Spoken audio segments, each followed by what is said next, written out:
Hola, bienvenidos, ¿cómo están? Gracias por estar con nosotros. Hoy vamos a tocar un poco el tema de la música, porque es un tema central en la cultura, pero, digamos, para mí la música, coincido con Borges, que dice que todas las artes imitan la música. Para mí la música tiene que ver con el amor de los pueblos y con el amor en general, que es la expresión del ser humano, digamos. Lo más importante del ser humano es el amor, no el dolor. El dolor es una consecuencia de otras cosas, o de vivir, desgastarse, chocarse, enojarse, pero el amor es lo que resuelve, es la única herramienta que sirve para resolver cualquier cosa. Y la música tiene mucho que ver con eso, uno se emociona, siente cosas, conoce gente, todo forma parte de una construcción colectiva espiritual y también material, una construcción también laboral, una construcción artesanal, pero también tiene un vuelo que genera contacto con otras dimensiones del ser humano y de la naturaleza de las cosas, ¿no? Bueno, hoy invitamos nada más y nada menos que a José Luis Castiñeira de Dios, un hombre que ha dedicado toda su vida a la música y también a la cultura, subsecretario de Cultura de la Nación, director del Consejo Interamericano y Iberoamericano de la Música, decano audiovisual de lo que ahora es la Universidad Nacional de las Artes durante 10 años, y bueno, que ha hecho el programa Ibermúsica con todos los países latinoamericanos y seguramente España también. Y digamos que ha tenido un rol importantísimo en la música de películas, particularmente de la Argentina, pero también ha trabajado mucho desde Francia, donde se exilió, amenazado por la AAA, y también ha hecho cosas maravillosas como la música del Rigor del Destino, la película de Gerardo Vallejo, un monumento a las emociones y a la historia de lucha de los argentinos, y también el exilio de Gardel con Pino Solanas, que tiene una música extraordinaria. Y te voy a contar una anécdota que vos no la sabés. Vos estabas en la lista negra prohibida de la dictadura del proceso. Y en un momento determinado, en el 82, se quieren agarrar una guerra con Chile. Arman toda una parafernalia para pelearse con Chile. Y de pronto veo un corto en televisión donde se ve que se había filmado de una lancha con una cámara hacia el agua, ¿no? Y el surco que dejaba. Y escucho... un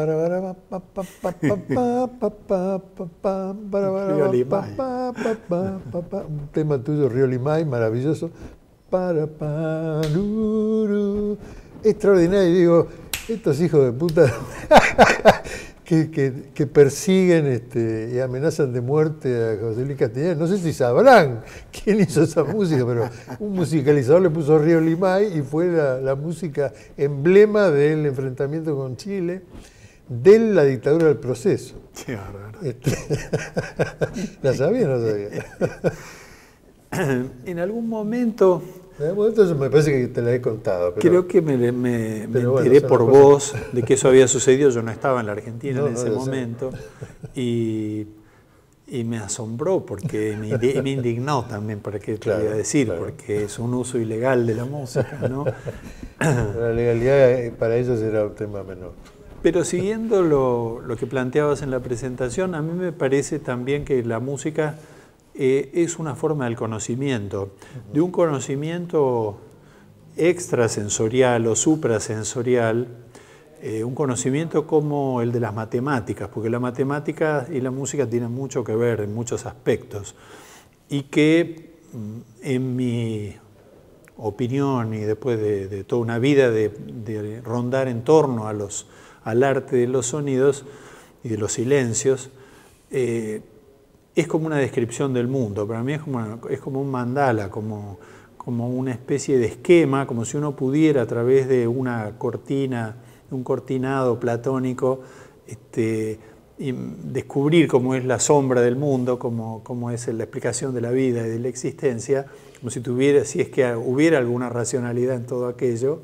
Bueno, la música por momentos abre esa ventana y nos permite ver algo y que produce un sentimiento de belleza, que no es solo emotiva y no solo sensorial, sino también tiene que ver con la perfección de la forma, como si fuera ese mismo sentimiento que tienen a veces los físicos o los químicos o los científicos en general, que de golpe tienen como un destello, esa iluminación, que es como si explicara que hay algo oculto atrás de la cortina que uno alcanza a ver por un momento y que después es la búsqueda de toda una vida encontrar eso. ¿Por qué?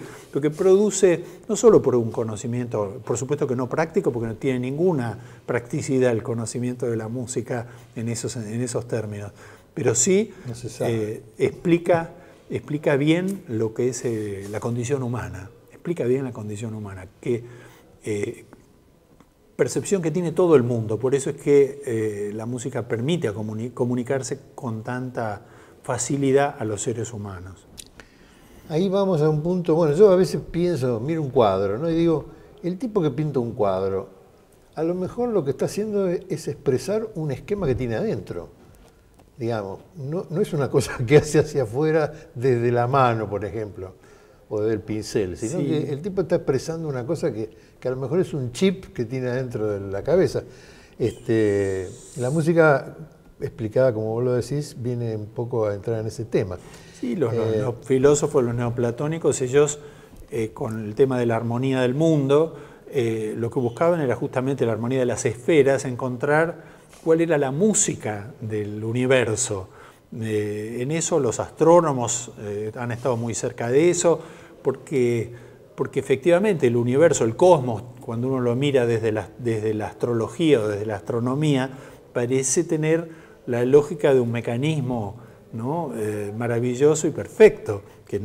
Y la música, cuando funciona, tiene esa condición de mecanismo, de aparato, que cuando está todo bien calibrado, produce esa sensación de plenitud en el ser humano que va más allá, vuelvo a decir, de los sentimientos primarios, ¿no? Y va hacia una cosa más del estar en el mundo, cuando uno, mejor una noche en la playa, ve las estrellas y siente que forma parte frente a las cataratas en el Iguazú, o mirando las ballenas en Puerto Madryn, uno de golpe se siente parte del universo y entiende que es un engranaje más dentro de esa maquinaria tan compleja que no sabemos describir. Me gustó esa charla inicial. Voy a bajar por lo menos 2 niveles. Tiene que ver con también la identidad de los pueblos y con la relación entre los pueblos, ¿no? Yo recuerdo la enorme importancia que ha tenido para nosotros en Argentina toda la música de Brasil en los 70. Jorge Gilberto, Caymmi, Milton Nascimento, todo, Vinicio de Moraes, María Creusa, María Bethânia, Rita Lee, Gal Costa, qué sé yo, podemos estar media hora dando nombres. Desde entonces, que fue un amor nuestro con Brasil, y de Brasil con el tango argentino y todo eso, ¡pum!, desaparecieron. Nadie sabe en los últimos 20 años, 30 años, quién canta en Brasil, qué música hay, qué grupos hay, nadie sabe nada. Se cortó. Teníamos relación con Francia, escuchábamos a Gilbert Bécaud, a Jean Nabura, a Sylvie Vartan, a Johnny Holiday, a, por supuesto, Edith Piaf, a Serge Gainsbourg. Teníamos relación con Italia. Para nosotros el Festival de San Remo era como el festival del Club de Barrio.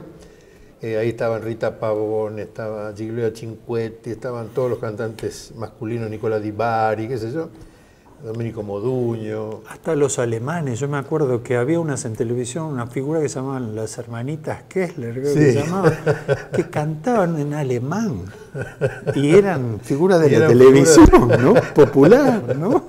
Y bailaban, ¿no? Los españoles, que los españoles. Montones de grupos, pero a morir, de Joselito. Todos los niveles. Y tampoco desapareció también todo eso en la cultura argentina. Apareció solamente la cultura anglosajona, que tiene cosas maravillosas, pero que como único representante del resto del mundo me parece pobrísima. No porque no sea maravillosa, también. Siempre vamos a amar a los Beatles, qué sé yo, pero digamos, es una manera de infiltrarnos, de determinarnos. Y yo hice algunas experiencias, por ejemplo, puse una radio y le dije a los chicos que participaban, bueno, no quiero nada en inglés. Casi me matan, claro. Me podían haber linchado en pocos minutos. Finalmente lo que elegían como expresión de su libertad, para que nadie los cercenara, que nadie los censurara, ser dependientes. O sea, elegir aquella música que los ha colonizado abiertamente, digamos. No porque ellos se sientan colonizados, que no se sienten, sino que es lo único que han estado recibiendo, digamos, y entonces tiene que ver con su cumpleaños de 15, tiene que ver con la primera vez que se enamoraron, entonces forman parte de su cultura. Le meten un chip anglosajón y los tipos creen que es parte de su personalidad, y termina siendo parte de su experiencia, por lo menos. Sí, eso se ha acentuado muchísimo, vertiginosamente en estos años. Yo creo que el haber participado de una Argentina y una América Latina plural, como era culturalmente en aquellos años, tal como vos la describís, no solo se refería a lo musical, que sin duda era fundamental, para mí fue la influencia más grande que yo tuve musical, fue la bossa nova, que conocí desde mi adolescencia, en un viaje iniciático que hice al interior del Brasil y que de golpe me choqué con ese mundo que aparecía, que mezclaba todas las músicas y que a la vez estaba centrado en el tema de la identidad, ¿no? De la identidad. Y la identidad moderna, porque no era una identidad tradicionalista, sino una identidad de la modernidad. Sí, no hablamos de antropología, digamos. No, pero también, pero hay que reconocer que también en ese momento veíamos todo el cine latinoamericano, veíamos el cinema nuevo brasileño, a Litín, a San Ginés de Bolivia, leíamos el boom latinoamericano en la literatura, estábamos al tanto de lo que ocurría con las artes visuales en toda América Latina. Era tan importante los artistas mexicanos y cubanos como los nuestros. Bueno, ese mundo nos permitió tener una apertura que después de los años 80, yo creo, en realidad, para como lo juzgan los europeos, es después de la época del predominio de la canción anglosajona, que así lo llaman ellos, terminó cerrando el embudo hasta hacerlo prácticamente una versión única a la cual se puede acceder. Yo a veces escucho una radio progresista, con periodistas muy progresistas de nuestro país, al menos de la ciudad de Buenos Aires, figuras reconocidas por su apertura sobre distintas temáticas, y curiosamente cuando escucho toda la programación musical, toda es como vos la describís, música anglosajona, de distintas características, por lo general mala, juzgada desde el punto de vista creativo, de la innovación, y sí más atada a la fiesta, a la discoteca, a un uso, yo creo, instrumental de la música, que no tiene, porque la música es un acto más sagrado, probablemente el más sagrado después de la religión debe ser la música, y por eso siempre fueron juntos la música y la religión en todas las culturas del mundo. Y sin embargo, entonces uno ve que hay un discurso como moderno, abierto, progresista socialmente y políticamente, y cuando llega el momento de ilustrarlo musicalmente, aparece una cultura absolutamente colonizada por un solo sector y proveniente de aquello que nosotros hace muchos años describíamos como la música comercial. Bueno, esa música comercial en sus matices se volvió una amplitud interna en la cual se sienten reconocidos unos grupos más que otros socialmente, unas tribus más que las otras, pero todo proviene del mismo origen. Ahora, hay grandes, extraordinarios creadores en la Argentina. El Cuchi Leguizamón, Bueno, el Chango Farías Gómez, Piazzolla. La verdad que el nivel de genios que ha habido acá es impresionante.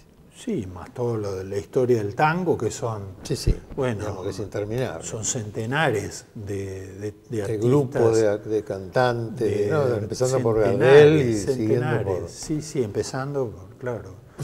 Es decir, no sé muy bien. Además, Gardel, un tipo que triunfó en toda América, que triunfó en todos lados. En el mundo. Y fue el primero que, aparte, triunfa con un videoclip, en realidad, claro, ¿no? Porque él inventa los tangos cinematográficos. Claro, que era la época en que, digamos, las películas de Chaplin o del Gordo y el Flaco, que se hacían en metrajes muy cortitos, digamos, eran películas de 15 minutos, de 5 minutos, de gags casi, ¿no?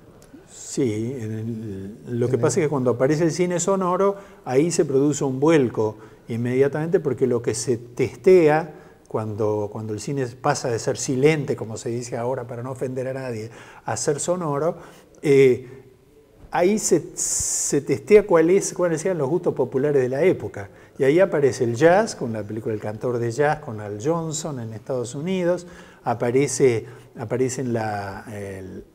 la ópera, las primeras aparecen los grandes cantantes de ópera haciendo también videoclip de la época, y aparece el tango.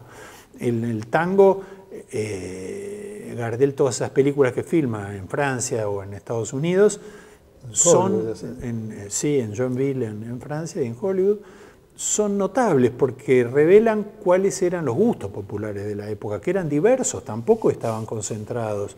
Y el lugar que él le hace, lo que pasa es que él además aprovecha esa oportunidad para meter una cuña dentro de la historia del tango y hace aparecer un tango dramático, ¿no? Que hasta el momento no era lo más característico del tango de la época, y sin embargo él hace aparecer primero ese cambio de registro que pasa de ser tenorino, como era Corsini, a ser un barítono, como era él, y después introducir esa cosa dramática, no melodramática, sino dramática, que va a marcar el tango en toda su cancionística a lo largo del tiempo. En algún momento todo lo que era tango y folclore se denigró, ¿no? Para darle lugar a las baladas de las películas norteamericanas, al rock and roll y al beat, y antes también a las baladas en general. Pero también hay un rebrote del folclore, un gran impulso durante el primer gobierno de Perón, que empiezan los actos vivos, que empiezan a tocar los grupos en los cines antes de la película. Las fiestas de la Patria Grande, que eran... Las fiestas de la Patria Grande. Claro, que eran en todo el país. Pero además... Bueno, ahí empezaron los festivales, claro, digamos. Todo pero eso. Además, ojo, porque en el plano simbólico él fue y metieron, imagínense lo que habrá sido en aquel tiempo, a Mariano Mores con la orquesta, el Chúcaro, en el Colón, los dos en el Colón. Es decir, era una mojada de oreja simbólica maravillosa que avanzaba los tiempos. Hoy no asusta a nadie eso, pero en ese momento fue de una audacia y de una visión extraordinaria. Pero sobre todo, para mí lo que terminó por modificar toda la relación de la Argentina en torno a un cancionero nacional, no porteño, ni regional, fue justamente el momento en que se introduce en la educación el estudio del folclore como materia. Entonces, eso dura un tiempo, dura unos años. Después viene el golpe, después se corta todo eso, por supuesto, y se abomina desde los profesores Flor de Seibo hasta todo lo que se llamaba la cultura Flor de Seibo, o sea, el tradicionalismo, bueno, todo eso, bueno, se abomina de eso, pasan años, viene la modernidad de Frondizi, pasan años. ¿Y qué resulta? Que de golpe, hacia los años 58, aparece el fenómeno de la guitarreada, aparece el fenómeno de los festivales, aparecen los grandes grupos populares de los chalchaleros, los fronterizos, la popularidad nuevamente extrema, Porque eso se sembró en los años anteriores. Se sembró. Eso se sembró. Esos chicos, cuando llegaron a grande, esos chicos ya tenían metido eso como su música y como su... Bueno, ese trabajo, evidentemente, con el paso del tiempo uno ha visto cómo se vuelve necesaria la intervención del Estado en la formación del gusto. ¿Por qué? Para equilibrar simplemente. Sí, el Estado o el imperio, digamos. Los dos trabajan. Claro, trabajan por ese fin, pero cada uno con Pierre Bourdieu, un sociólogo francés que trabajó mucho sobre el tema de la cultura popular y de la formación del gusto, él decía que en el mundo que él describió, que era comienzo fin del siglo XX, comienzo del siglo XXI, el arte y la cultura estaban en una situación de riesgo total. ¿Por qué? Porque el Estado había perdido fuerza en la intervención de la formación de las nuevas generaciones. Y el único lugar, la última trinchera que le quedaba era la educación. Era el único lugar donde la sociedad, conjuntamente, porque se llegaba a través del voto y de las leyes, determinaba qué contenidos se iban a enseñar para eso. Ahora, uno dice, bueno, dirigismo podría ser parecer, ¿no? Dirigismo estatal.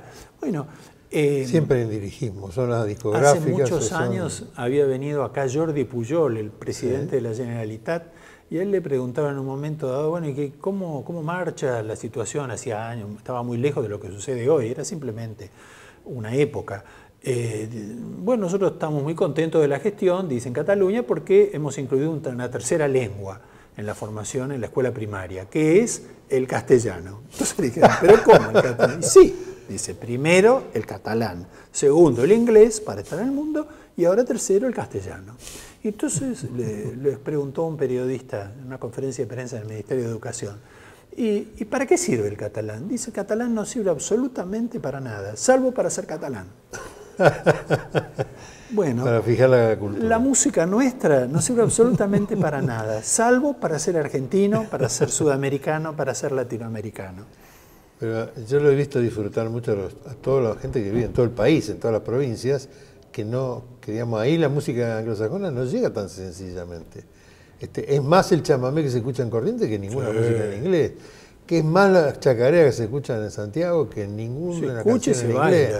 Que es mucho más lo que genera el cuarteto en Córdoba que lo que da ninguna canción en inglés. Es que es así, y afortunadamente es así, es una reserva, yo creo, cultural de la Argentina, en la cual se entronca con América, pero cuando uno ve los festivales de verano, porque supuestamente si uno tuviera que analizar sociológicamente la programación de la televisión abierta en la Argentina, vería que no hay prácticamente en la televisión abierta programas folclóricos y no hay casi de tango, rarísimas excepciones, ¿no? Y sin embargo, cuando viene el verano y empiezan todos los festivales folclóricos, ahí uno ve que hay multitudes en esos festivales. Y aparte el rating, ¿no? Del canal oficial, que es el que lo transmite, es el punto más alto de todo el año. Entonces, ¿qué quiere decir? ¿Que le gustaba, le interesaba a la gente o le interesaba a los gobiernos, a los sellos discográficos? No, le interesa al pueblo argentino eso. Yo siempre trato de gambetear el espacio de defender lo nuestro y no aceptar lo moderno, para que los pibes no se confundan, digamos. La verdad, para mí la juventud tiene que elegir lo que se le da la gana. Este es el punto, hay que asegurarle a la juventud que puede elegir lo que se le da la gana, no lo que le imponen. No es que nosotros queramos imponer lo nacional, para nada. Pero, digamos, en la construcción de la identidad es como cuando uno le enseña a los hijos a vivir de determinada manera. Después ellos elegirán lo que se les dio la gana y irán por el mundo, aprenderán otras cosas, pero tienen una base de la familia. Bueno, esto es igual, nosotros no estamos en contra de nadie. Lo que no nos gusta es que nos colonicen, que nos quiten la libertad de elegir. Bueno, ¿no? Aparte, Mao Zedong decía que la aspirina es lo mismo que sea capitalista o que sea comunista, en tanto quite el dolor de cabeza.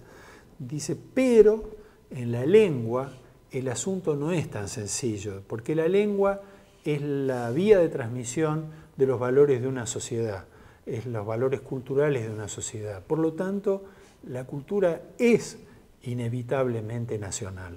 Después puede tener justamente proyectarse, enriquecerse con las culturas del mundo, pero hay una historia de identidad que no se puede evitar, porque la formación, el ingreso a una sociedad no es el ingreso a una sociedad mundial, es el ingreso a tu pueblo, a tu comunidad y a tu sociedad nacional. Mientras existan la idea de Estados-nación, eso es así. Pero cuando no fuera así, se redujera a ámbitos más pequeños, habría que entender que esta elección está condicionada por una cantidad de hábitos y tradiciones adquiridas en la localización, en un territorio de un pueblo. Eso no lo podés evitar.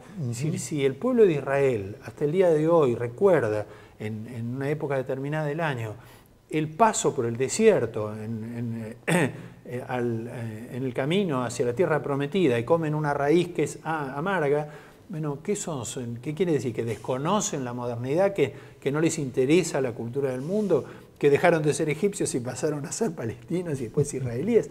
Bueno, no, quiere decir que esa historia no la pueden negar, es la historia de su pueblo. Su pueblo tuvo esa experiencia histórica.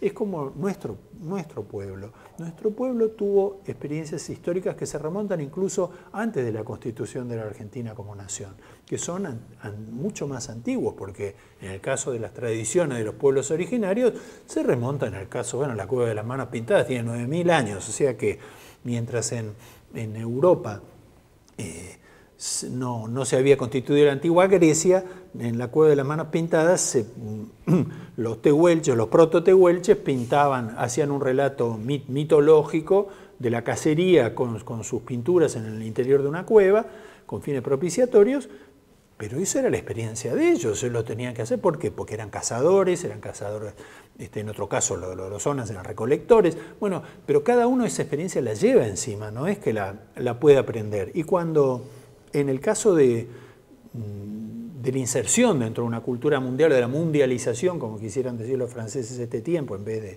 globalización, que era mundialización, era someter la globalización. No es pareja, no es que uno llega a la biblioteca del Congreso de Washington, le dan la llave y dice, mire, lea lo que quiera, y le muestran, ¿no? Bueno, no es así, y ahora peor todavía con la pantalla.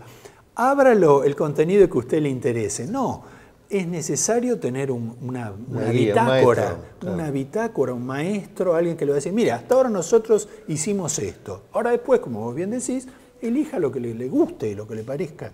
Pero hasta ahora no le puedo dejar de transmitir cuál fue nuestra experiencia. Nuestra experiencia está reflejada en valores, esos valores en símbolos. ¿Y esos símbolos cuáles son? Bueno, el símbolo de la música nuestra, el símbolo de las tradiciones populares, el símbolo de las artesanías, el símbolo de la medicina popular.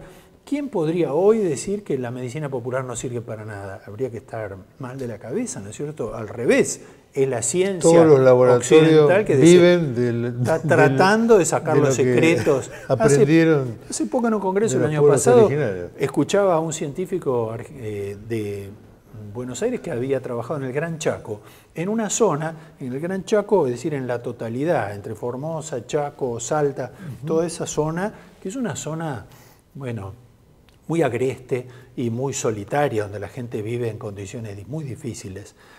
Tan difíciles que no hay remedios. Entonces, prácticamente los remedios a lo mejor vienen en una misión cada tanto, una misión sanitaria, yo qué sé, pero mientras tanto, ¿cómo se hace para vivir? Bueno, lo tienen todo solucionado. Hay remedios en la farmacopea tradicional que sirve para todo. Y uno que podría decir, no, miren, no lo usen más, nosotros ahora le traemos los específicos que se desarrollaron en Suiza, esos 60 marcas de productos de los laboratorios, bueno, sería una lástima, sería una pérdida de tiempo y probablemente hasta sería muy nocivo, porque por algo ese conocimiento pasó a lo largo del tiempo. Para mí la música y la danza conforman los cuerpos, conforman la corporalidad, la gestualidad. ¿Quién puede dudar cómo es la gestualidad y la corporalidad de un porteño? Un porteño es una persona que ha sido enseñado, varón, a tener una una franja pélvica atornillada que no se puede mover bajo ningún concepto, que uno lo ve cuando apenas uno pasa las fronteras argentinas y se da cuenta que otras personas de signo masculino en el mundo mueven la cadera, ¿no es cierto? Pero acá, ¿qué es eso? Cultura, eso no es natura, eso no es natura. Así como uno ve lo que son las japonesas, las Nisei de San Pablo, que son 3 generaciones, 4 o 5 generaciones de japoneses, y uno ve las mujeres y las mujeres se comportan corporalmente como si fuera una africana recién llegada, ¿no?, a Bahía, esclava. Es decir, que eso es cultura, todo eso es cultura. Es decir, la danza organiza los cuerpos, la música organiza los sentimientos, nos desarrolla ciertos sentimientos y otros no. Y hay una cosa que me quedó dando vuelta, que me acordé de una cosa que decía Mayra Arena, respecto de lo que es enseñar, digamos, ¿no? a enseñar lo propio o, digamos, pasar la cultura. Ella decía que la gente de extrema pobreza se aficiona a las harinas, porque es lo más barato que hay. Y después no puede comer carne, es decir, no puede comer proteínas. Le cae mal. Le cae mal, pero además no le gusta, digamos. Claro. Ya su cuerpo funciona con harina, no rechaza las proteínas, la carne, etc. Lo cual quiere decir que, digamos, la formación del gusto, claro, que es lo que vos decías, es cultural, claro, no tiene es que ver con... No es natural. Pero, por otra parte, qué pena que haya una desvalorización social de muchas de estas manifestaciones, porque eso es lo que contribuye a que justamente las elecciones sean condicionadas. Es decir, si eso, por supuesto, esto es una conversación re vieja, viejísima, antiquísima. A Miguel Ángel Estrella contaba cómo a él le habían prohibido en el conservatorio tocar chacareras, y Waldo de los Ríos, que lo habían echado del curso en el Conservatorio Nacional porque lo encontraron en un recreo tocando una samba.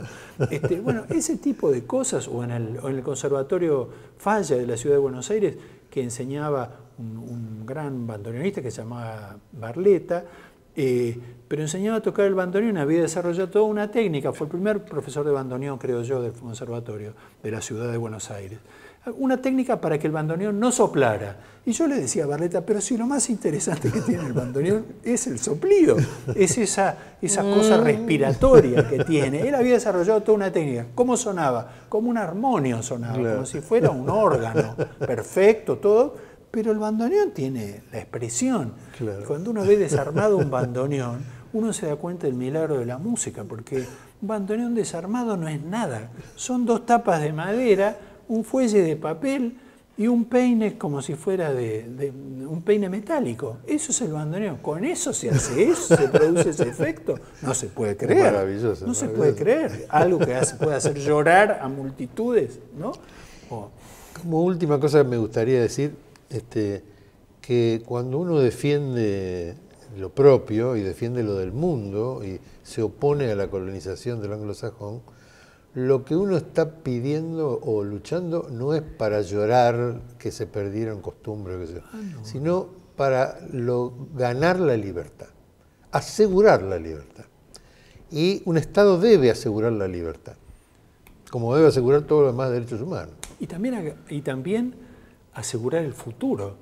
Porque ¿cuál sería el futuro de un país de consumidores, nada más? Claro, que no es creador. Que no es creador. En todo caso, imitador. Claro. ¿Dónde está la riqueza de la Argentina? ¿En su creación, en su producción industrial? No, está realmente en la imaginación. Y en la expresión de su alma también. En la expresión de su alma y en la creatividad. Es un país de gente enormemente creativa. Ahora, esa creación es también una garantía de futuro, porque puede ser que uno pueda comprar un producto envasado que viene del exterior, pero también tiene que tener la libertad de poder hacer lo que uno tenga ganas de hacer desde acá. Esa es la palabra, libertad. Muchas gracias. Gracias a vos. Muchas gracias.